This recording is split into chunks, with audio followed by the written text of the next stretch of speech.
Yo guys, welcome back to another video. Wherever you are, special greetings to you, and don't forget, if today is your first time, please do me a favor by subscribing to the channel. Also don't forget to hit on the notification bell whenever we drop video. You can also get it and watch. And Ramadan Kareem to you wherever you are. In today's video, we are going to be looking at how 130 immigrants has fed dead in the Mediterranean Sea. The citizens of Chad has shown their last respect to their late president, and also Matteo Salvini is back again with fire. So guys, without wasting much time, let's do this thing together. Like as I said before, a very sad news happened this week concerning immigrants who are trying to cross from Libya to Italy through the Mediterranean Sea. And then the beginning of the year, this is the sad news that has ever happened concerning immigrants who are trying to cross the Mediterranean Sea. This story happened on Wednesday, where these immigrants were found in the waters of Tripoli, where the Ocean Viking and the Sea Watch was trying to, contact another NGOs to come and rescue these immigrants, because the Libya Coast guys refused to come and rescue these immigrants. And you know, if the immigrants are in the Tripoli waters, they are not into international waters, so it is very difficult for the NGOs or for the rescue to go to the waters of Libya to rescue these immigrants. If this thing happen, the Libyan Coast Guard can do something bad to the NGOs, which is the Ocean Vikings, the Sea Watch. They also try to contact the Libyans to also come and rescue these immigrants, but the Libyans did not respond, or they did not come to the aid of these immigrants. And then they tried to search for these immigrants. At the end of the day, 130 immigrants was found dead on top of this Mediterranean Sea. No one survived. And as I said before, the beginning of this year, this is the sad news that has ever happened. And then this year alone, the beginning of this year alone, 400 plus immigrants has died on top of this Mediterranean Sea. So that is the sad news that happened during this week, where 130 immigrants fell dead on top of the Mediterranean Sea, trying to cross the Mediterranean Sea to Europe to make greener pastures. And then the United Nations High Commissioner of Refugees were also angry about this story that happened this week. They were blaming the Frontex. Why is it that they allowed this incident to occur, to allow these poor immigrants to die on top of this Mediterranean Sea? So guys, let's go and watch the video. When we are back, we will give you the rest of the update, so stay tuned. A terrible scene awaited the crew of the Ocean Viking on Thursday, here in central Mediterranean, off the Libyan coast. After answering a mayday call, after spending a night racing through a storm with waves up to 6 meters high, the Ocean Viking arrived on a scene of desolation. The wreckage of a rubber boat believed to have carried 130 people trying to reach Europe. None of them survived. Lifeless bodies were floating around the wreckage. 3 merchant vessels had also answered the mayday call, but no authority, no state-led organization organized the search or assisted the vessels on site. In the morning, European Border Agency Frontex sent out a plane to try and localize the shipwreck. Here aboard Ocean Viking, the crew is in shock, but determined to continue search operations to try and assist any embarkation in distress, any boats in distress. Since the beginning of the year, here in central Mediterranean, more than 480 people already lost their lives trying to reach Europe. I hope you have seen the video. That is the sad story that happened on top of the Mediterranean Sea.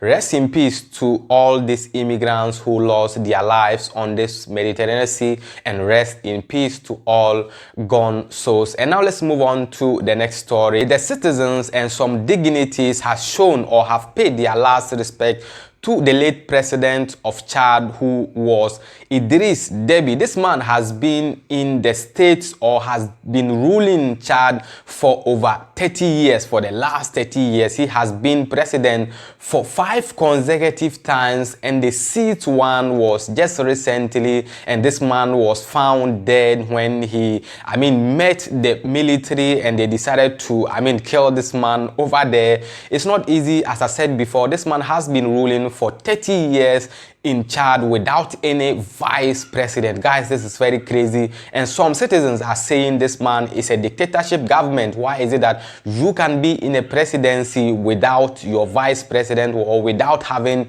any vice president? And since this man passed away, his son, who is Mahamat, who is also the major in the military in Chad, has also taken over for 18 months before they will held another election. So from father to son, guys, it's so easy, because if this man was having a vice president, the vice president would have taken over after he has died or after he has gone to his ancestors. But now his son, who is Mahamat, has taken over for 18 months before they will held another election. So guys, let's go and watch the video. When we are back, we will give you the rest of the update, so stay tuned. Lined along the streets of Chad's capital N'Djamena, they came in their thousands, paying respects to remember Idriss Déby. Also in attendance, President Emmanuel Macron, the head of former colonial power France, flanked by EU foreign policy chief Joseph Borrell and several prominent African leaders, all defying rebel warnings to remember one of the continent's wiliest political survivors. Despite criticism for 30 years of alleged repressive rule, Déby established himself as a key military ally of Western powers in the international fight against Islamist militants. But Chad's future has now been thrown into uncertainty, with his death at the hands of rebels on Monday leaving a potential security vacuum in the country and beyond. The fallen president's 37-year-old son, Mohamed, has currently taken charge through a transitional council, his appointment backed by France and other G5 countries. La transition aura ce rôle à jouer. The transitional government will have its role to play for stability, inclusion, dialogue, and a democratic transition. And we will be at your side. Et serons à vos côtés. Mohamed has promised to hold elections in 18 months, but opposition leaders have labeled the move as a coup, calling for a period of civil disobedience. In these troubling circumstances, Chad finds itself in a quasi-political and institutional crisis. Rebel forces meanwhile said their command center was bombed on Wednesday night in an attempt to kill their own leader. The insurgents have swept from their bases in Libya to just 200 kilometers from Chad's capital, the location of France's counter-terrorism command hub for operations in West Africa. However, the rebels put the fighting to one side on Friday, announcing a temporary ceasefire to allow Déby's funeral to take place. You have seen the video, so that is the story that is coming from Chad. And now let's move on to the next story. Matteo Salvini is back again with another fire, telling Mario Draghi that he should remove the curfew, which is Obiaran Koda, from 10 p.m. till 5 a.m. in the morning. The curfew, which is 10 p.m. till 5 a.m. in the morning. Because from 26th of this month, Italy is going to be in the yellow zone, which is going to allow bars and restaurants to open. You can move from region to another region, excepting that the region you are moving to is red zone, and you have to show some necessary certificate that you are negative of this COVID-19 before you can enter or before you can move to a region which is still in danger zone, which is in the orange zone or in the red zone. Because on the 26th there will be only, I think, 3 or 4 regions which will remain in the orange zone. And if you are moving from the yellow zone to orange zone, you need to show some certificate showing that you are negative of COVID-19 before you can, enter the other region that is in the orange zone. And then from that 26 regions that are going to be classified or regions that are going to be found in the yellow zone are going to be free movement. Just that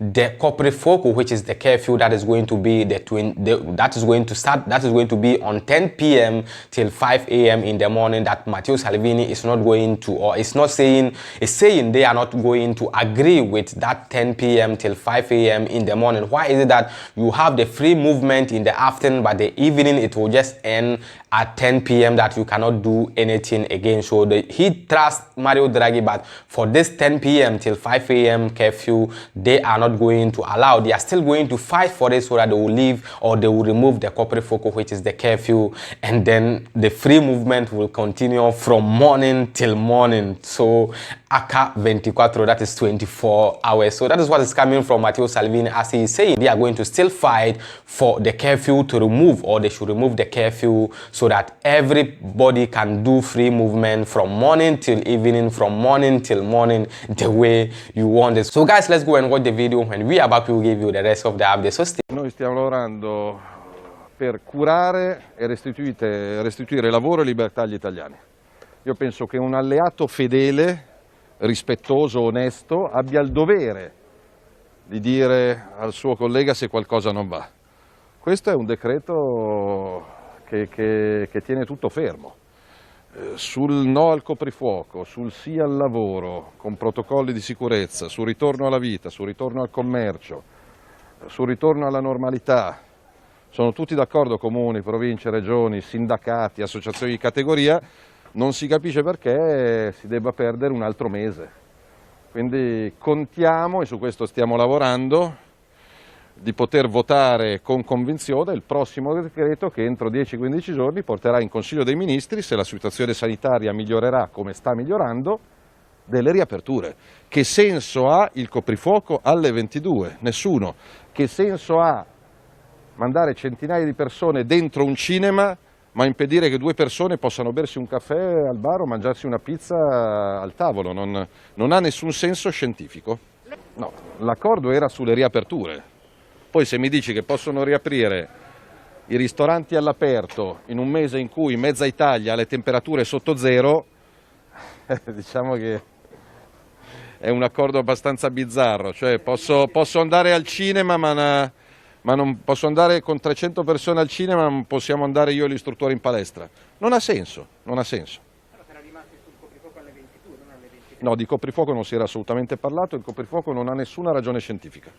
Quindi altri 15 giorni di governo poi non si dà? No, noi andiamo fino in fondo, anzi penso che siamo i più leali alleati di Draghi. Io fossi in Draghi mi guarderei da quelli che sorridono, chinano il capo e dicono sì davanti, e poi dicono tutt'altro quando girano l'angolo. La Lega ha una parola, io ieri l'ho ripetuto per 5 volte al Presidente Draghi: se dobbiamo seguire i dati scientifici, seguiamoli fino in fondo. Lunedì più di mezza Italia sarà in zona gialla o addirittura bianca, ma non si può bere un caffè.